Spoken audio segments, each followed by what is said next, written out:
ബന്ധപ്പെട്ട് ചാൻസലർക്ക് അധികാരങ്ങളുണ്ട്. പക്ഷേ ആ അധികാര പരിധിക്ക് അപ്പുറത്തേക്ക് പോകുമ്പോൾ അത് വലിയ ബുദ്ധിമുട്ട് ഉണ്ടാക്കുന്നുണ്ട്. പ്രധാനപ്പെട്ട വാർത്തയാണ്. ലോഡ് ടെസ്റ്റിൽ ഇന്ത്യക്ക് തോൽവി. 22 റൺസിനാണ് തോൽവി. 193 റൺസ് ലക്ഷ്യമിട്ടിറങ്ങിയ ഇന്ത്യ 170 ഓൾ ഔട്ട് ആവുകയായിരുന്നു. വിവരങ്ങളുമായി കാളിദാസൻ ചേരുന്നു. കാളിദാസ്, ഇന്ത്യ പൊരുതിയാണ് തോറ്റിരിക്കുന്നത്. വിശദാംശങ്ങൾ.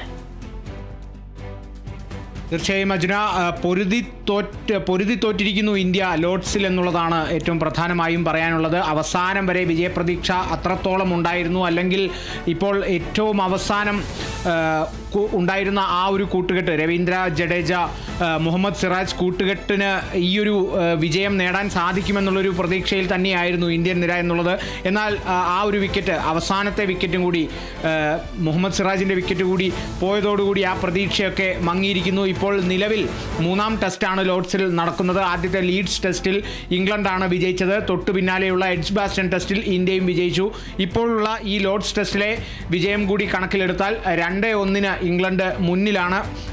എന്തായാലും അജുന സൂചിപ്പിച്ച പോലെ തന്നെ പൊരുതി തോറ്റിരിക്കുന്നു ഇന്ത്യ എന്നുള്ളത് തന്നെ നമുക്ക് പ്രധാനമായും പറയാൻ സാധിക്കും. ആദ്യഘട്ടത്തിൽ ഈ ഒരു മത്സരത്തിൻ്റെ 5-ാം ദിനമാണ്. ഇതിലെ ആദ്യ ദിനം തൊട്ട് നമ്മൾ കണക്കിലെടുത്തു കഴിഞ്ഞാൽ ആദ്യ ദിനം ടോസ് നേടി ഇംഗ്ലണ്ട് ബാറ്റിംഗ് തിരഞ്ഞെടുക്കുകയായിരുന്നു. ആ ഒരു ബാറ്റിംഗ് 387 റൺസാണ് ആ ഒരു ഫസ്റ്റ് ഇന്നിങ്സിൽ ഇംഗ്ലണ്ടിന് നേടാൻ സാധിച്ചത്. അതോടൊപ്പം തന്നെ നിരവധി വിക്കറ്റുകൾ കൂടി ഇന്ത്യക്ക് നേടാൻ സാധിച്ച, അല്ലെങ്കിൽ ബൗൾഡ് ആയിട്ടുള്ള വിക്കറ്റുകൾ നേടാൻ സാധിച്ച ഒരു ടെസ്റ്റ് മത്സരം കൂടിയായിരുന്നു. ജസ്പ്രീത് ബുംറയുടെ ആ ഒരു തിരിച്ചുവരവും, 3-ാം ടെസ്റ്റിലേക്കുള്ള ജസ്പ്രീത് ബുംറയുടെ വരവും, ഒപ്പം തന്നെ ആ ഒരു ബോളിംഗ് നിരയും, ഇന്ത്യയുടെ ബുംറയുടെ നേതൃത്വത്തിലുള്ള ആ ഒരു ബോളിംഗ് നിരയും ശക്തമായ ഒരു പ്രകടനം ഈ ഒരു ലോർഡ്സ് ടെസ്റ്റിൽ കാഴ്ചവെച്ചു എന്നുള്ളത് തന്നെ പറയേണ്ടിയിരിക്കുന്നു.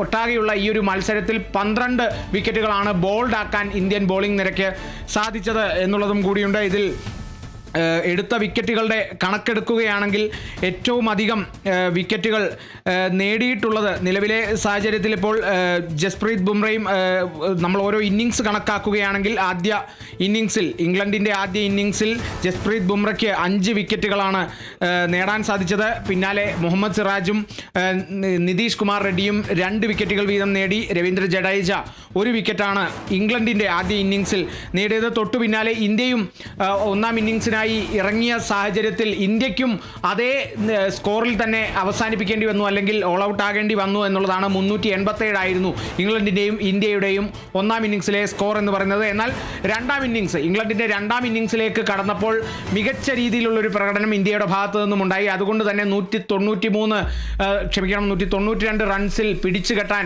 ഇംഗ്ലീഷ് പടയെ 192 റൺസിൽ പിടിച്ചു കെട്ടാൻ ഇന്ത്യക്ക് സാധിച്ചു എന്നുള്ളതാണ്. അതിന് പിന്നാലെ ഇന്ത്യയുടെ 2-ാം ഇന്നിങ്സ് ആരംഭിച്ച സമയത്തും വലിയ രീതിയിൽ പ്രതീക്ഷകൾ ഉണ്ടായിരുന്നു. എന്നാൽ ഇന്ന് 5-ാം ദിനം തുടങ്ങുന്ന സാഹചര്യത്തിൽ 4 വിക്കറ്റുകൾ നഷ്ടപ്പെട്ടാണ്, അല്ലെങ്കിൽ 4 വിക്കറ്റ് നഷ്ടത്തിലാണ് ഇന്ത്യ കളി ആരംഭിച്ചത്. എന്നാൽ പിന്നീട് അങ്ങോട്ടുള്ള സമയം എന്ന് പറയുന്നത് വിക്കറ്റ് നഷ്ടങ്ങൾ തന്നെയായിരുന്നു ഇന്ത്യക്ക് എന്നുള്ളത് തന്നെ എടുത്തു പറയേണ്ടിയിരിക്കുന്നു. അല്ലെങ്കിൽ 2-ാം ഇന്നിങ്സിലെ പ്രകടനം അത്ര രീതിയിൽ മികച്ചതായിരുന്നില്ല ഇന്ത്യയുടേത് എന്നുള്ളതാണ് പറയാൻ സാധിക്കുക. ഏറ്റവും മികച്ച പ്രകടനം 2-ാം ഇന്നിങ്സിൽ കാഴ്ചവെച്ചത് ആദ്യഘട്ടത്തിൽ KL രാഹുലാണ്. 39 റൺസ് നേടിയിരുന്നു. 58 ബോൾ നേരിട്ടാണ് 39 റൺസ് KL രാഹുൽ നേടിയത്. അതോടൊപ്പം തന്നെ അത്രയും തന്നെ മികച്ച രീതിയിൽ പിടിച്ചു നിൽക്കാൻ സാധിച്ചു. മാത്രമല്ല, ഈ അവസാന നിമിഷങ്ങളിലേക്ക് ബാസ്ബോൾ ടെക്നിക്കുകളൊക്കെ ഇംഗ്ലണ്ട് നടത്തിയെങ്കിലും അതിനെയൊക്കെ തരണം ചെയ്യുന്ന തരത്തിലുള്ള ഒരു പ്രകടനം കൂടിയായിരുന്നു എന്നുള്ളതും കൂടിയുണ്ട് ഇപ്പോഴത്തെ ഒരു സാഹചര്യം. പ്രസാദ് കാളിദാസൻ, ഇതിലൊരു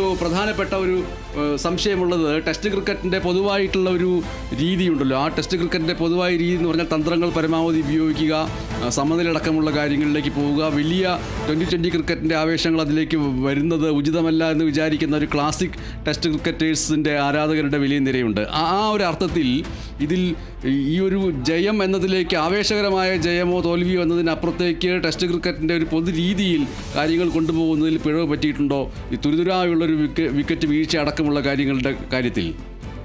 തീർച്ചയായും അത്തരത്തിലുള്ള ചില പ്രതിസന്ധികളൊക്കെ എന്തായാലും നേരിട്ടിട്ടുണ്ട് എന്നുള്ളത് തന്നെയാണ് പറയാൻ സാധിക്കുക. അല്ലെങ്കിൽ ടെസ്റ്റ് ക്രിക്കറ്റിനെ സംബന്ധിച്ച് അതിനിർണായകമായ മണിക്കൂറുകൾ തന്നെയായിരുന്നു ഈ ഒരു തേർഡ് ടെസ്റ്റിനെ സംബന്ധിച്ചും ഉണ്ടായിരുന്നത് എന്നുള്ളത് തന്നെ നമുക്ക് എടുത്തു പറയാൻ സാധിക്കും. ഈ ഒരു 387 രണ്ട് ടീമുകളുടെയും ആദ്യത്തെ ഇന്നിങ്സിൻ്റെ റൺസ് നില എന്ന് പറയുന്നത് 387 ആണ്. അത് അത്രത്തോളം ആവേശകരമാക്കി. അതായത് രണ്ടാം ഇന്നിങ്സിലെ സ്കോറിനെ അടിസ്ഥാനപ്പെടുത്തിയാണ് ഇനി അങ്ങോട്ടുള്ള വിജയം എന്നുള്ളത് തന്നെയാണ് അവിടെയും വലിയ രീതിയിൽ നിർണായകമായത്. പിന്നീട് രണ്ടാം ഇന്നിങ്സിലേക്ക് കടന്നപ്പോൾ തന്നെ ഇന്ത്യ ഈ ഇംഗ്ലീഷ് പടയെ 192 റൺസിന് പിടിച്ചു കെട്ടിയപ്പോൾ പോലും വലിയ രീതിയിൽ പ്രതീക്ഷകൾ ഉണ്ടായിരുന്നു. അതോടൊപ്പം തന്നെ നിരവധി വിവാദങ്ങളടക്കം ഉയർന്ന ഒരു ടെസ്റ്റ് കൂടിയാണ് ഈ ഒരു ലോർഡ്സ് ടെസ്റ്റ് എന്നുള്ളതാണ് നമുക്ക് പ്രധാനമായും പറയാൻ സാധിക്കുക. ഈ മുഹമ്മദ് സിറാജിനെ സംബന്ധിച്ച് മുഹമ്മദ് സിറാജിന് ഒരു വാണിംഗ് അടക്കം കിട്ടിയിട്ടുണ്ട് ഈ ഒരു മത്സരത്തിൽ എന്നുള്ളതുകൊണ്ട്. കാരണം ആ ഒരു വിജയാഹ്ലാദത്തിൻ്റെ അമിതാവേശം കൊണ്ട് പറ്റിപ്പോയ ചില അബദ്ധങ്ങൾ അത് പിന്നീട് ICCയുടെ കണ്ണിൽ പെടുകയും ICC കൃത്യമായ പെരുമാറ്റച്ചട്ട ലംഘനം എന്ന് ചൂണ്ടിക്കാട്ടിയ കുറ്റകരമായ ഒരു പ്രവൃത്തിയായി അതിനെ കണക്കാക്കുകയും ഒക്കെ ചെയ്തിട്ടുണ്ട്. കാരണം ബെൻ ഡക്കറ്റിൻ്റെ വിക്കറ്റ് എടുത്തതിന് ശേഷമാണ് ഇത്തരത്തിൽ ഒരു വിജയാഘാത പ്രകടനത്തിനിടെ ബെൻ ഡക്കറ്റിൻ്റെ ദേഹത്തിൽ തട്ടി എന്നുള്ളതാണ് ICC കണ്ടെത്തിയത്. അതിനെ തുടർന്ന് മുഹമ്മദ് സിറാജിനെതിരെ വലിയ രീതിയിൽ താരങ്ങളടക്കം പ്രതിഷേധിച്ചു എന്നുള്ളത് തന്നെ ഇംഗ്ലണ്ടിൻ്റെ ഭാഗത്തു നിന്നും വലിയ രീതിയിൽ പ്രതിഷേധമടക്കം ഉയർന്നിരുന്നു എന്നുള്ളതാണ്. ആ ഒരു സംഭവം എന്ന് പറയുന്നത് സാക്രോളി നൽകിയ 1-2 അവസരങ്ങൾ തലനാരിടയ്ക്ക് നഷ്ടമായതിൻ്റെ നിരാശയിൽ അങ്ങനെ നിൽക്കുമ്പോഴാണ് സിറാജ് ഡക്കറ്റിനെ അവിടെ പുറത്താക്കുന്നത്. ഇംഗ്ലണ്ടിൻ്റെ ആദ്യ വിക്കറ്റാണത്. Ben Duckett ഓപ്പണറാണ്. ആ ഒരു വിക്കറ്റ് എടുത്തതിൻ്റെ അമിതാവേശം, ആ ആവേശം മുഴുവൻ പ്രകടമാക്കുന്ന തരത്തിലായിരുന്നു മുഹമ്മദ് സിറാജിൻ്റെ ആ ഒരു വിജയാഘോഷം എന്ന് പറയുന്നത്. അലറി വിളിച്ച് സിറാജ് ഈ ബെൻ ഡക്കറ്റിൻ്റെ അടുത്തേക്ക് ആ ഒരു ഭാഗത്തേക്ക് ഓടുകയും എന്നാൽ അതിനിടയ്ക്ക് ദേഹത്ത് ചെറുതായി ഒന്ന് തട്ടുകയും ഒക്കെ ചെയ്തു. ICC ഇത് അച്ചടക്ക ലംഘനമായിട്ടാണ് ഇതിനെ കണ്ടത് എന്നുള്ളതും കൂടിയുണ്ട്. അതോടൊപ്പം തന്നെ ചില സമയം കളയാൻ വേണ്ടിയുള്ള ഇംഗ്ലണ്ട് നിരയുടെ ചില നാടകങ്ങളുമൊക്കെ തന്നെ നമ്മൾ കണ്ടിരുന്നു. അതിനെ പരിഹാസരൂപേണ ഇന്ത്യൻ നിര പരിഹാസരൂപേണ തിരിച്ച് പ്രതികരിക്കുന്നതുമൊക്കെ നമ്മൾ കണ്ടതാണ്. അപ്പോൾ ഈ ഒരു ടെസ്റ്റ് ക്രിക്കറ്റ് എന്ന് പറയുന്നത് ഇത്തരത്തിലുള്ള സ്ലഡ്ജിങ്ങും അല്ലെങ്കിൽ ഇത്തരത്തിൽ എതിരാളികളെ പ്രകോപിതരാക്കുന്ന തരത്തിലുള്ള ആംഗ്യങ്ങളും അത്തരത്തിലുള്ള കാര്യങ്ങളുമൊക്കെയാണ് ടെസ്റ്റ് ക്രിക്കറ്റിനെ സംബന്ധിച്ച് എപ്പോഴും നിർണായകമാവുക. അല്ലെങ്കിൽ മാനസിക നില എതിരാളിയുടെ മാനസിക നില തളർത്തുക എന്നുള്ളൊരു തന്ത്രം കൂടി ഈ ടെസ്റ്റ് ക്രിക്കറ്റിലൊക്കെ പ്രയോഗിച്ചു വരുന്നുണ്ട്. ഒരു വൺ ഡേ ക്രിക്കറ്റിനെ സംബന്ധിച്ചും 2020യെ സംബന്ധിച്ചും ടെസ്റ്റ് ക്രിക്കറ്റ് വ്യത്യസ്തമാകുന്നത് അത്തരത്തിലുള്ള ഈ ഒരു ടെക്നിക്കുകളൊക്കെ നിലനിൽക്കുന്നത് കൊണ്ടാണ്. അല്ലെങ്കിൽ ഈ ടെക്നിക്കുകളും ഈ ഒരു സൈക്കോളജിക്കൽ അപ്രോച്ചും അല്ലെങ്കിൽ ഇത്തരത്തിലുള്ള ഇമോഷണൽ ഡാമേജും ഒക്കെ തന്നെയാണ് ടെസ്റ്റ് ക്രിക്കറ്റിലെ നിലകളടക്കം മാറ്റിമറിക്കുന്നത്. എന്തായാലും അവസാന നിമിഷം വരെ നേരത്തെ തന്നെ കൃത്യമായി ബോൾഡ് ആകും അല്ലെങ്കിൽ നേരത്തെ തന്നെ ഈ ഒരു രണ്ടാം ഇന്നിങ്സ് അവസാനിക്കുമെന്ന് കരുതിയിടത്ത് രവീന്ദ്ര ജഡേജയുടെ ഒരു ചെറുത്ത് നിൽപ്പാണ് അവിടെ കണ്ടത് എന്നുള്ളതുകൊണ്ട്. കാരണം 181 ബോളിൽ 61 റൺസാണ് രവീന്ദ്ര ജഡേജ നേടിയത്. എന്നാൽ അവസാന നിമിഷങ്ങളിലെല്ലാം തന്നെ രവീന്ദ്ര ജഡേജ ഒറ്റയ്ക്ക് നിന്ന് പോരാടുന്ന ഒരു സാഹചര്യമെല്ലാമാണ് കണ്ടത്. കാരണം ഒരു ഭാഗത്ത് വിക്കറ്റുകൾ അങ്ങനെ പോയിക്കൊണ്ടിരിക്കുന്നു. നിതീഷ് കുമാർ റെഡ്ഡി ഇറങ്ങി. നിതീഷ് കുമാർ റെഡ്ഡി 53 ബോളിൽ 13 റൺസ് എടുക്കുന്നു.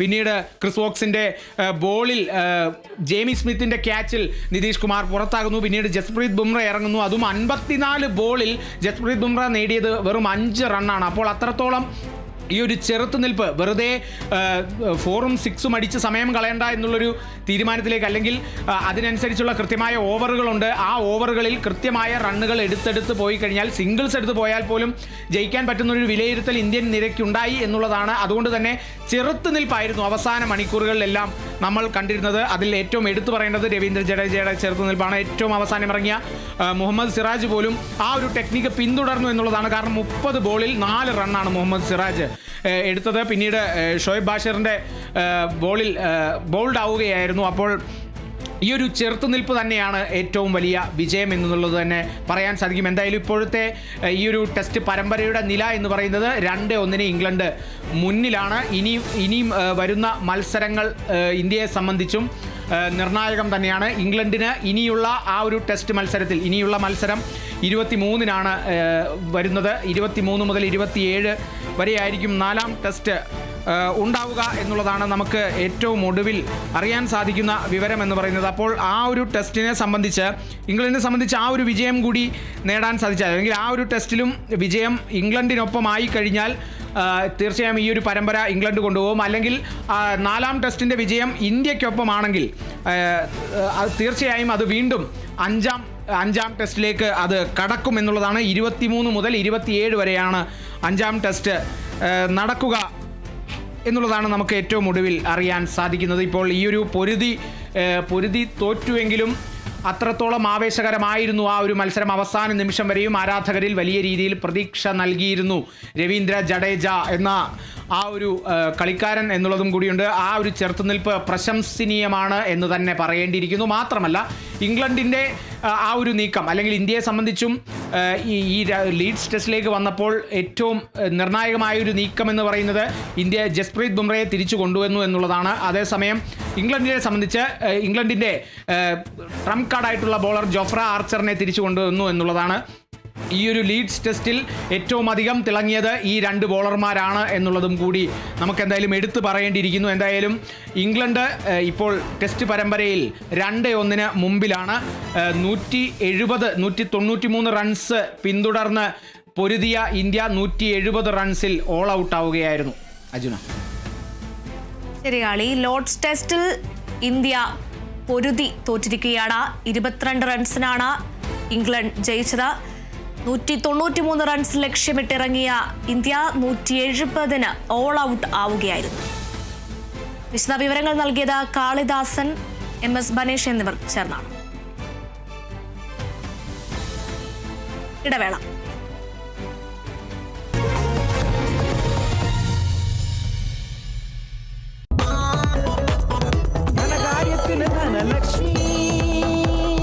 Dhanlaxmi hire purchase and leasing limited. ധനകാര്യത്തിന് ഇനി ധനലക്ഷ്മി.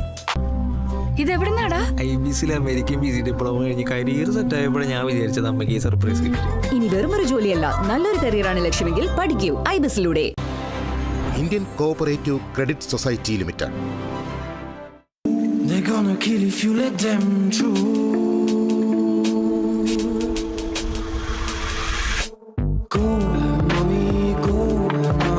സുഖമായ ഉറക്കത്തിന് ലാമിയൂർ ഉള്ളപ്പോൾ പിന്നെ